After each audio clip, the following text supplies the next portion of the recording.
Boa tarde, gente. Seja todo mundo bem-vindo. Eu quero começar esse encontro de hoje dizendo para vocês que gostei muito de trabalhar com a turma. Esse é o nosso último encontro síncrono. E quem, por acaso, estiver vendo, bateria.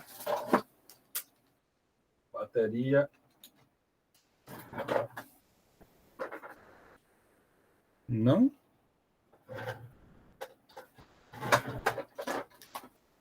Fiquei o conector errado, justo quando eu começo a gravar. E agora? Agora é o certo.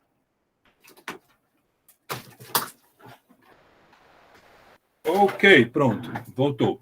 Turma, então eu dizia que gostei muito de ter trabalhado com a turma. Essas coisas ao vivo fazem parte, sabe? Para não ficar aquele vídeo assim, né? Pegado e tal, faz parte de uma pausazinha e tal. É assim mesmo. Então, turma, olha, eu estou gostando muito de vocês. Era para eu ter dito há 10 semanas, né? Eu gostei muito de ter trabalhado com vocês, uma turma que realmente deu bons retornos, né? Bom feedback. E tem 4 cursos de formação inicial continuada que eu vou ofertar. Um sobre o fenômeno da paixão, em que nós vamos ler alguns textos de psicologia, de psicanálise, e associar com a obra literária de Machado de Assis e tal, ler pequenos fragmentos e ler também fragmentos de psicologia e pensar esse tema. Nós vamos em um outro curso FIC. Esse é para entender a paixão. Para entender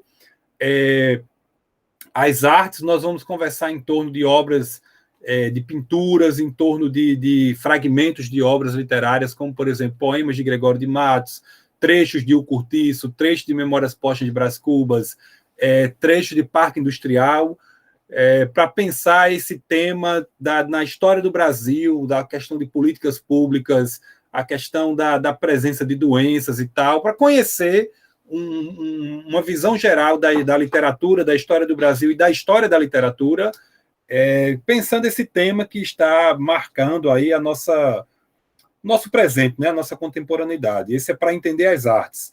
E para conquistar um emprego, o curso FIC sobre concurso público, em que nós vamos falar, não é um curso preparatório para concurso público, embora eu vá tocar em temas de direito administrativo, direito constitucional, que tem a ver com o meu dia a dia, porque eu sou servidor público, então, de alguma maneira, já ajuda, já introduz você a tópicos que caem em concurso público, tá? Mas é um curso que é para divulgar o que é concurso público, o que é ser servidor público, o que é essa carreira, enfim, as diferentes carreiras.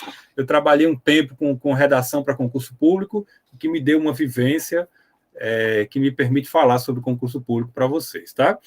E esse é para conquistar um emprego. E o outro é para entender a gramática dos termos, que vocês estudam no segundo ano do Instituto Federal, e a gramática das orações, que vocês estudam no terceiro ano do IFRN. São tópicos que caem muito em concurso público, certo? Então, dado esse recado e feito esse convite, eu quero dizer que quem esteja vendo esse vídeo não seja da turma, continue conosco, porque você vai poder ver um exemplo de análise gramatical bem feita, muito bem feita, e um exemplo de produção textual com uma reflexão muito interessante para todos nós, e um exemplo de boa produção textual, tá? Para esse vídeo não ficar tão longo e eu poder fazer a leitura das atividades com tranquilidade, eu não coloquei as tarefas que foram prescritas e que foram atendidas com o que eu vou mostrar agora. Para saber essas tarefas, vocês procurem outro vídeo que tem aqui no canal do professor Ciro Soares dos Santos, e lá eu mostro o exemplo de uma aluna que é dessa turma com que eu falo agora, e ela teve nota máxima durante todo os módulos, é um exemplo de comportamento a ser imitado, é uma pessoa que, pelo menos na parte de análise gramatical, produção de texto e leitura, ela é muitíssimo dedicada, ela trabalhou até obter nota máxima, e eu vi que tem outras pessoas da turma que também obtiveram nota máxima, mas como essa aluna teve maior contato comigo, eu estou fazendo um elogio aqui sem dizer o nome, um elogio sem ser elogioso, é um elogio de reconhecimento para que vocês imitem.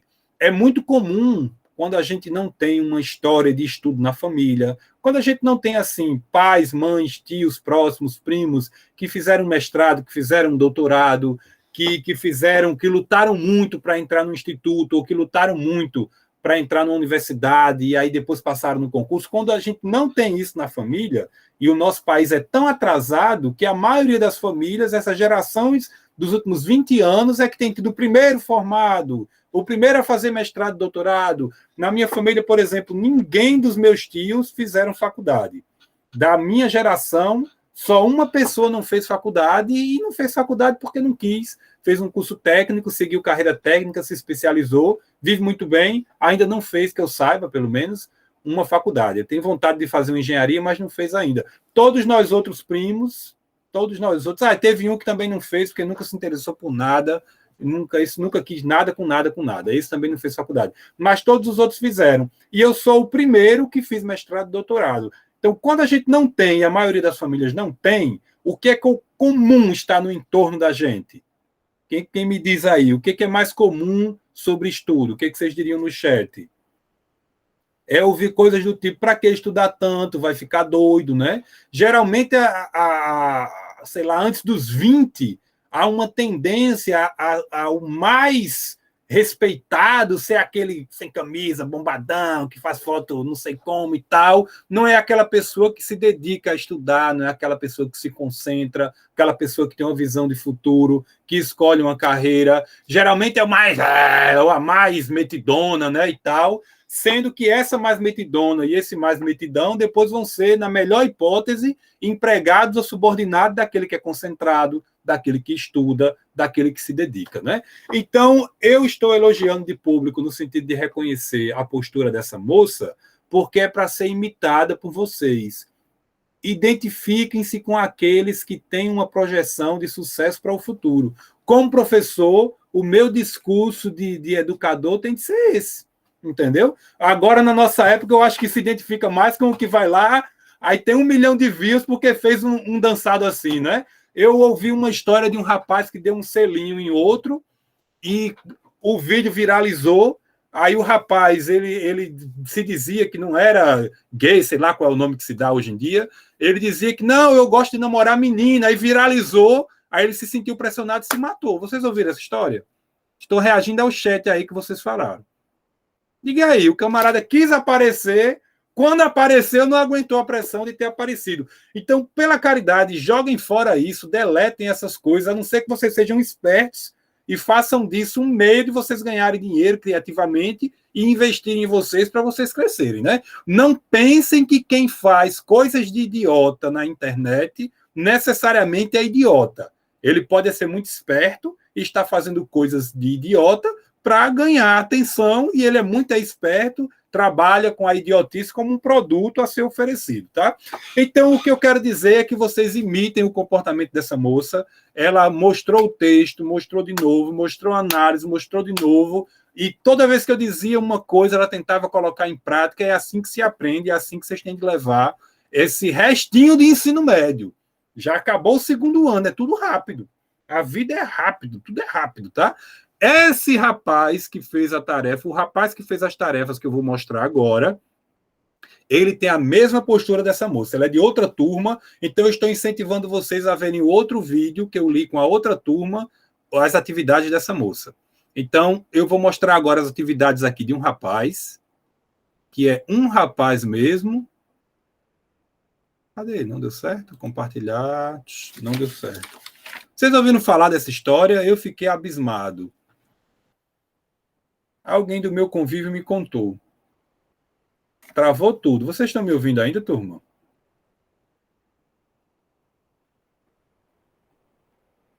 Tá travado o meu computador. Tá aquela tela meio cinza, sabe? Enfim, vocês viram?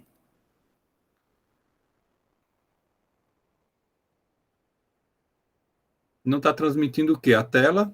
A tela está travada. Uma história horrível. Parece que hoje em dia, com essas plataformas aí, cada vez mais sofisticadas, né? É o elogio da coisa boba. Aí o que é sério, o que é trabalhoso, acaba ficando de lado, né? Cada época com a sua bronca. Mas acreditem, o futuro e o poder ainda é de quem vive a monotonia, vive a concentração, vive a repetição, que são próprias do estudo. Vocês estão me ouvindo? O negócio não está gravando, não. Não está gravando, não. Não está me deixando compartilhar.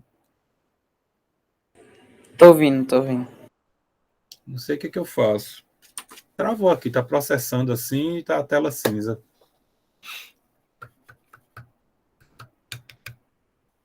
Já dei um ESC aqui umas 3 vezes.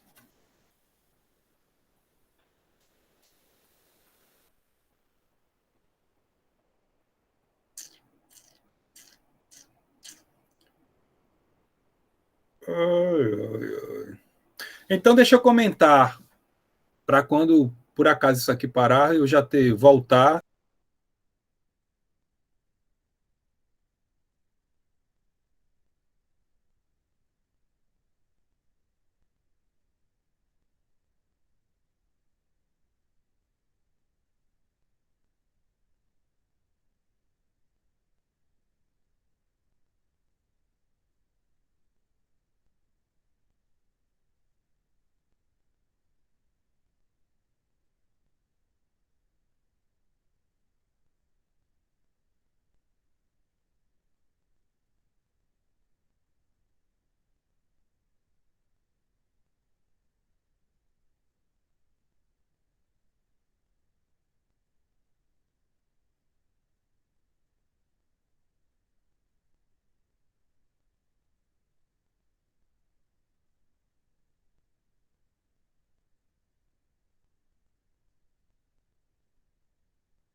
Voltei, estão me ouvindo?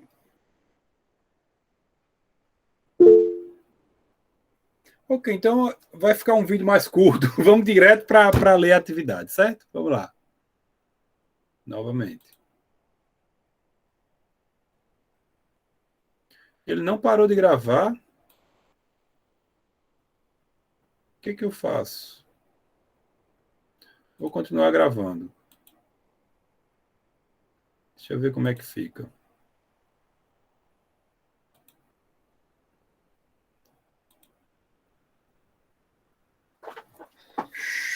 Alguém que poderia ser meu diretor, minha diretora e falar o microfone, agora eu não estou mais vendo ali. Se vocês estão vendo a atividade aqui, estão vendo? Projeção? Estão me ouvindo? Deixa eu ver.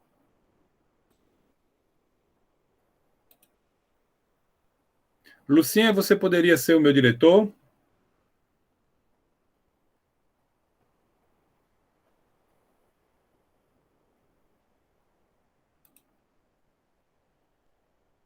Certo, então deixa eu ver aqui, pela ordem aqui. Dos Santos, você poderia ser meu diretor?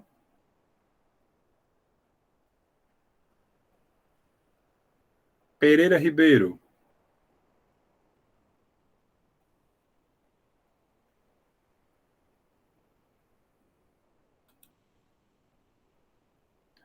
Santos Oliveira, poderia ser minha diretora?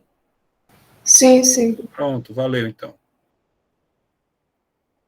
Vamos aqui rapidinho. Dá tempo tudo, tá tudo em ordem. Então está vendo aí direitinho, minha diretora, a atividade? Sim. Então a atividade é o seguinte: vocês receberam um mapa mental, vocês tinham que pegar esse mapa mental, a representação esquemática de algum tema da história do Brasil, pegar os pedacinhos que tinha ali naquele mapa mental, com esse pedacinho construir um período, e nesse período, com sujeito e predicado, vocês iriam identificar dois termos, livremente, dos que nós estamos estudando. Primeiro erro muito comum, e que essa pessoa aqui superou e não cometeu. O erro era marcar parte só do termo. O termo é cada pedaço, né, do período que pode ser reagrupado, pode funcionar de diferentes formas. Então, a Guerra de Canudos ocorreu no interior da Bahia. Então, algumas pessoas, por exemplo, teriam marcado só guerra ou só Guerra de Canudos, deixado o A de fora. Então, quem ocasionalmente for fazer a última tarefa avaliativa ou quem estiver se autoavaliando, olha aí se cometeu esse erro, tá?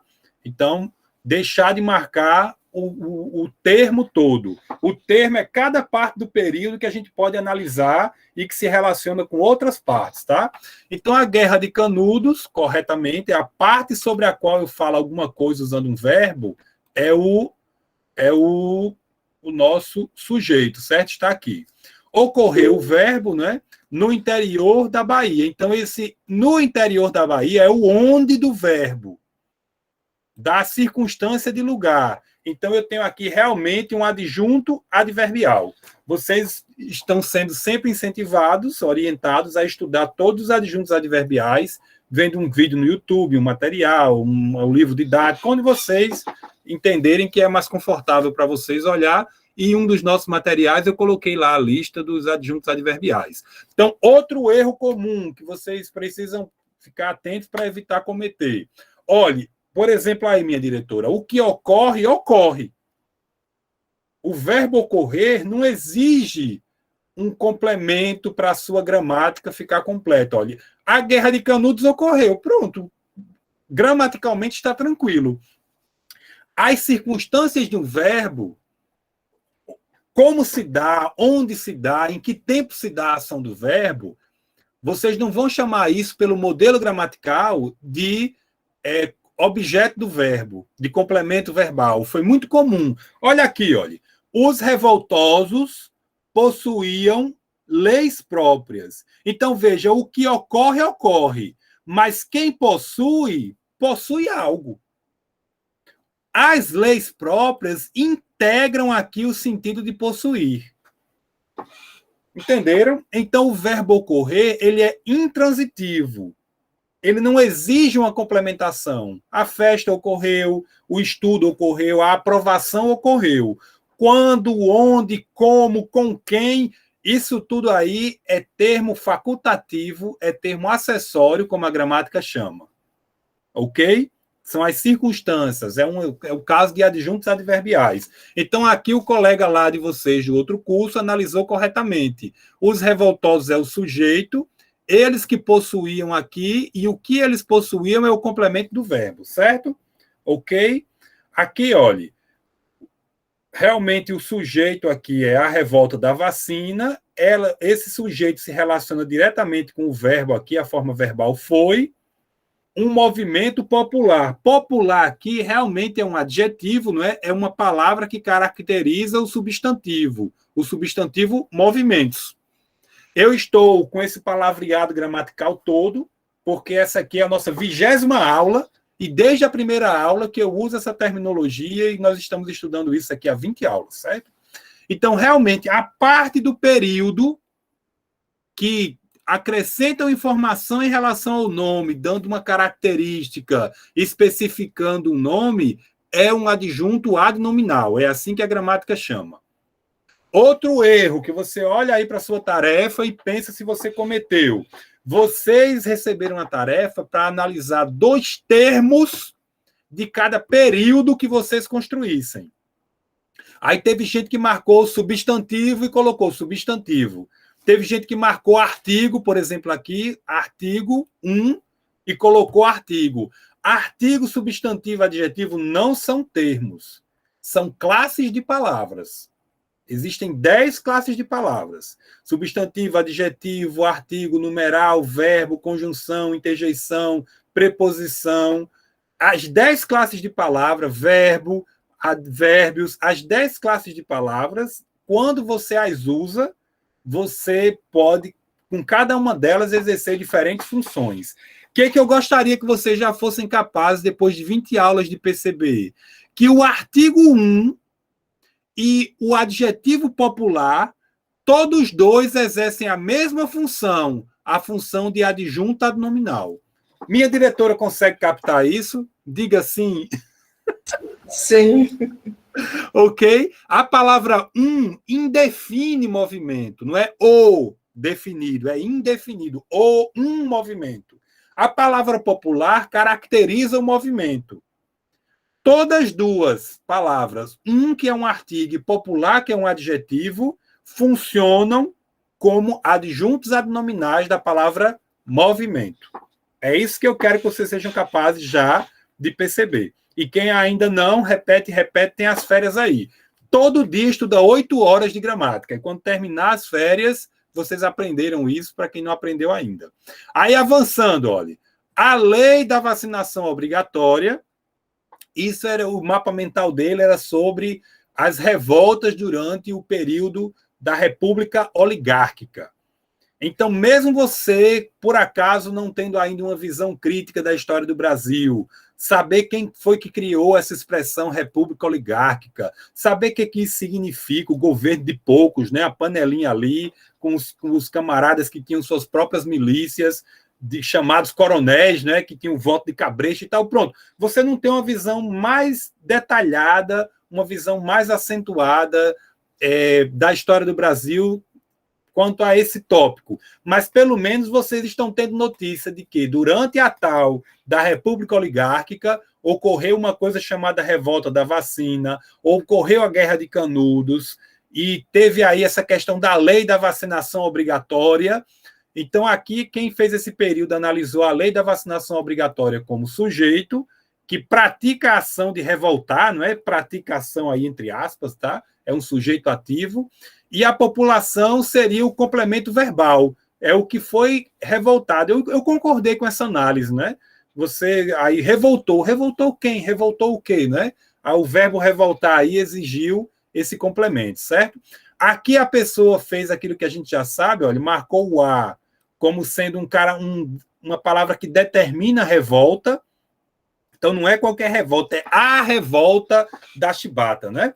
E aí ele marcou isso como adjuntado nominal dentro de um sujeito, tá aqui. O todo marcado a caneta, aí sublinhando, é o sujeito, certo? Ocorreu no Rio de Janeiro. E no Rio de Janeiro aqui é um adjunto adverbial de ocorreu, é onde se passou a ação verbal, né?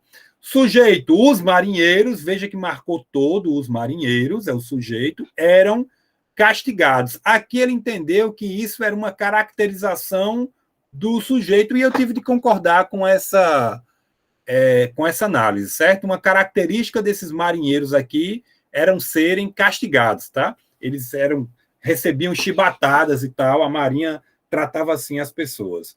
E aí, olha, aqui ele entendeu que em 1910 é o tempo em que a ação verbal se processa. Então, 1910 dá a circunstância do verbo liderar.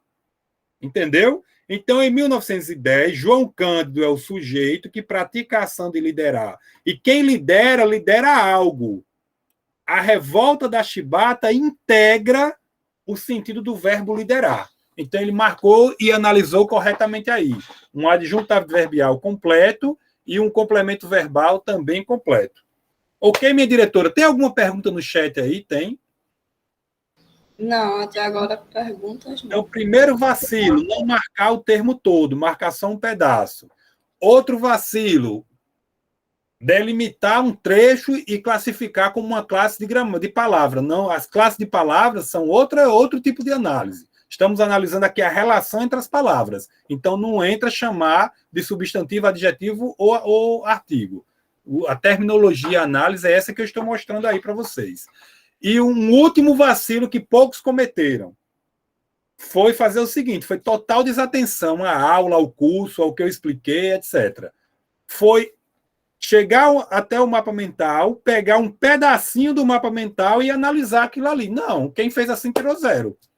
A tarefa é construa um período com sujeito e predicado. Feito o período, com base no mapa mental, identifique 2 termos. Aí teve gente, minha diretora, que simplesmente marcou sujeito, predicado, sujeito, predicado, sujeito, predicado, sujeito, predicado, pronto, nota máxima. Fez tudo certo. Não tem problema nenhum. Certo? Então, sujeito aqui, José Maria. Tudo isso aqui, gente, são as revoltas que ocorreram durante a chamada República Oligárquica. Guerra de Canudos, Revolta da Chibata, Guerra do Contestado, qual é a outra? Revolta da Vacina. Várias revoltas populares aí ocorreram nessa época. Aí teve essa questão aí que vocês vão estudar com o professor de história, né? O que foi essa questão do contestado, o que aconteceu, qual a responsabilidade do poder público para gerar ali as condições que acabou gerando um conflito local. Então, lá vocês vão entender melhor. Aqui é um aprendizado mecânico de saber que isso existe. Ponham na cabeça. José Maria liderou a Guerra do Contestado. Teve esse líder, né, que faz parte de um fenômeno que se chama messianismo, né? Esse líder aí, José Maria, que liderou aí, enfim, populares revoltados lá e que acabou entrando para a história como a chamada Guerra do Contestado. Então, quem lidera algo. Então, a Guerra do Contestado é o complemento do verbo, é um complemento verbal, um objeto direto, e José Maria é o sujeito. E a Guerra do Contestado aqui é o sujeito, novamente, que possuía, quem possui algo, está aqui o complemento do verbo, caráter rural e messiânico, tem o Salvador, não é? E a fome e a seca, ele marcou corretamente aqui o sujeito que ele mesmo criou. Impulsionar é um sujeito agente, né? Um sujeito que pratica a ação, não é um sujeito que sofre. Impulsionaram a Guerra de Canudos, ok? Então está aí o A é um determinante de seca, então é um adjunto adnominal, e o sujeito aí, a fome e a seca, com 2 núcleos, né? Fome e seca, 2 palavras principais aí, é um sujeito composto, certo? Eu vou pedir a paciência de vocês, porque o computador travou, para que vocês tenham o foco, a concentração de acompanharem a produção textual desse aluno brilhante, certo? A atividade era a seguinte, era produzir uma crônica ou uma redação nos moldes do Enem sobre o dia a dia de uma pessoa em ensino remoto durante o ano de 2021. Essa tarefa tinha de ser cumprida à luz de 3 vídeos que foram postados no YouTube. Um vídeo que é uma palestra do professor Pierluigi Piazzi, um vídeo que era uma live da professora Luciana Galvão sendo entrevistada e tal, e um vídeo do canal The School of Life. E tinha uma prescrição de tarefas que eram para ser cumpridas. Diferenciar aluno de estudante, tratar de pelo menos uma técnica de estudo, mencionar a importância, tratar da importância da repetição para haver aprendizado e fazer uma relação disso tudo com uma peça grega dentre 3. Édipo Rei, Medeia e Prometeu Acorrentado. Então, vamos ler esse texto e aí nós encerramos esse nosso primeiro momento e vejam que reflexão bem feita, e é uma reflexão que nos ensina a escrever. que é que eu recomendo a vocês? Deem um jeito de copiar essa redação. Copiem e imitem essa maneira de escrever. Muitos vacilos eu ainda vi nas produções de vocês. Por exemplo, escrever de cima até embaixo com um parágrafo só. Está errado. Porque a tarefa dizia que era para dedicar a cada tópico lá, dividir em parágrafos, e também, mesmo que a tarefa não dissesse ou que por acaso não diga, eu esteja errado agora, em português a gente escreve para cada bloco de informação, para cada conjunto de informações em torno de uma informação principal, nós escrevemos um trecho chamado parágrafo, que é marcado por um espaço em branco assim, olha. Então, quem por acaso em 20 aulas não aprendeu isso, aprenda agora. Um espaço vazio marca o início do parágrafo. Dentro do parágrafo tem as unidades, cada uma delas com uma ideia no desenvolvimento do parágrafo. Isso é o que se chama de período. Então, teve gente que dividiu em parágrafo, mas não dividiu em período. Está errado. Em português, nós dividimos. Certo? Então, vamos para o primeiro parágrafo do colega de vocês. Pensamentos remotos. É o nome da crônica que ele escreveu. Então, era preciso abordar os 4 tópicos: diferença de aluno-estudante, técnica de estudo, importância da repetição e nexo com alguma sabedoria que advinha das tragédias gregas, com o tema do dia a dia no ensino remoto.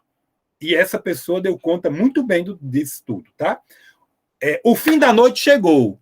Enquanto imagino em minha cama como será o dia de amanhã. Não será um dia qualquer. Está marcado o retorno das aulas presenciais do meu colégio.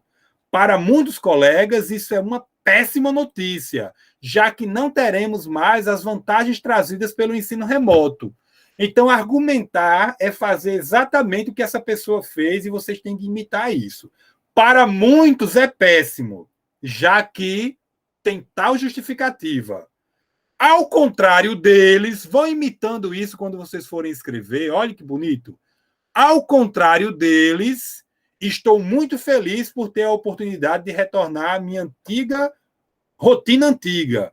Principalmente marcando aqui, olha, a gradação entre as ideias. Essa pessoa que escreveu sabe muito bem separar o que é o pensamento defendido pelo texto do pensamento anterior ao texto de outras pessoas e sabe colocar as informações numa relação do que é mais importante para o que é menos importante. Entendeu? Principalmente com saúde e esperança. Um lindo texto para encerrarmos o nosso curso. Peguei-me pensando em tudo que vivi durante a modalidade de ensino remoto. Aqui, mais uma vez, o parágrafo com os períodos praticamente do mesmo tamanho. Ok? Peguei-me pensando em tudo que vivi durante a modalidade de ensino remoto. Ao longo dessa jornada, pude entender de fato a diferença entre aluno e estudante. Veja que ele começa a dar conta do primeiro tópico que foi prescrito. Ele tinha de fazer isso. Para muitos, mais uma vez, demarcando o que os outros pensam e o que a pessoa pensa. Foi o que nós estudamos em sequência argumentativa. Ele está colocando em prática o que nós estudamos. Para muitos, esses dois termos são semelhantes. Entretanto, olha, para muitos é assim. Entretanto, eu vou dizer diferente. Estão longe de ser. Então, essas expressões que ele usou, vocês poderiam imitar e pegar essa redação como modelo. Assisti a uma palestra no YouTube do professor Pierluigi Piazzi, na qual, aqui o uso do onde está inadequado, na qual ele explicava que aluno qualquer um pode ser. Basta entrar na escola, na sala de aula e sentar-se. Já estudante é aquela pessoa que se dedica a estudar de forma solitária e ativa, tendo como foco o aprendizado e não só boas notas. Então fica aí esse texto super bem escrito e que traz essa lição, que é a síntese da palestra lá do professor Pierluigi Piazzi, né? Além disso, olha o nexo de um parágrafo com outro.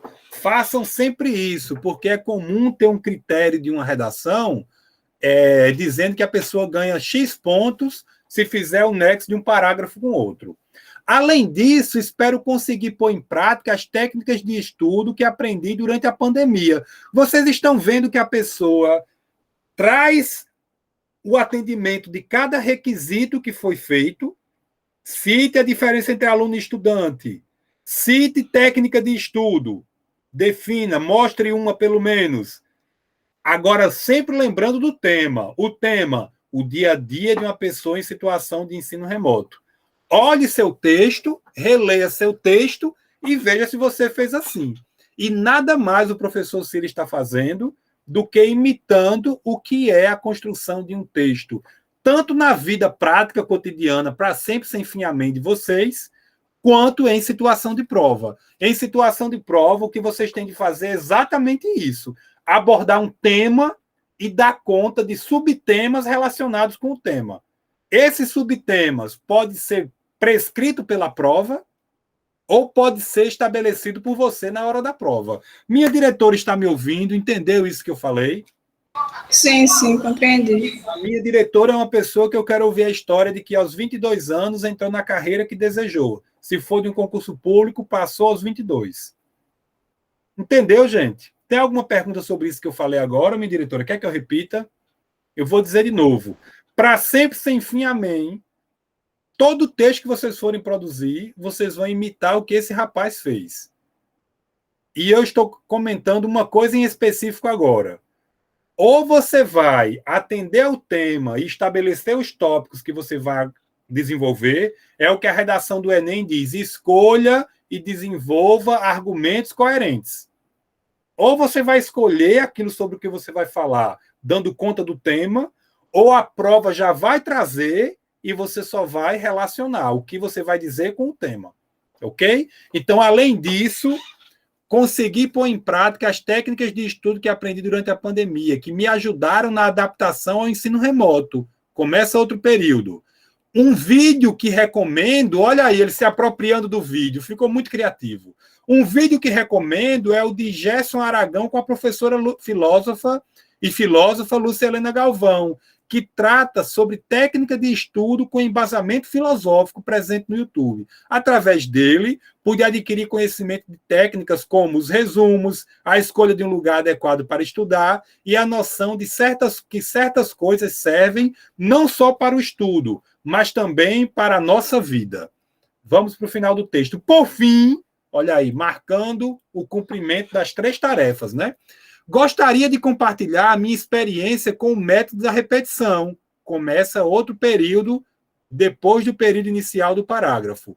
No ensino remoto, não temos o contato direto com os professores. Logo, essa vírgula não existe, a pausa é depois, mas a vírgula é antes. Logo, a repetição ficou cada vez mais presente durante as aulas, mostrando a sua importância para a compreensão de conteúdos. Um vídeo que me chamou a atenção foi o Why We Only Learn When We Repeat, que mostra a importância do método para o aprendizado e para a vida, também presente no YouTube. Despeço-me, a maneira que ele encontrou aqui de fazer a conclusão, olha. Despeço-me citando a tragédia grega Édipo Rei, na qual, não é onde, tem que treinar o uso dos pronomes relativos, na qual ele perfura os seus próprios olhos a fim de não ver a verdade. Ele terminou aqui o primeiro período e vai terminar agora o texto com um período maiorzinho.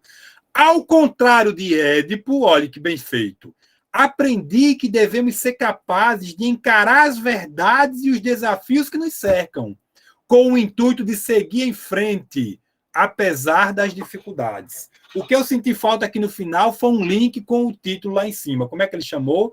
Pensamentos remotos. Então, era bom.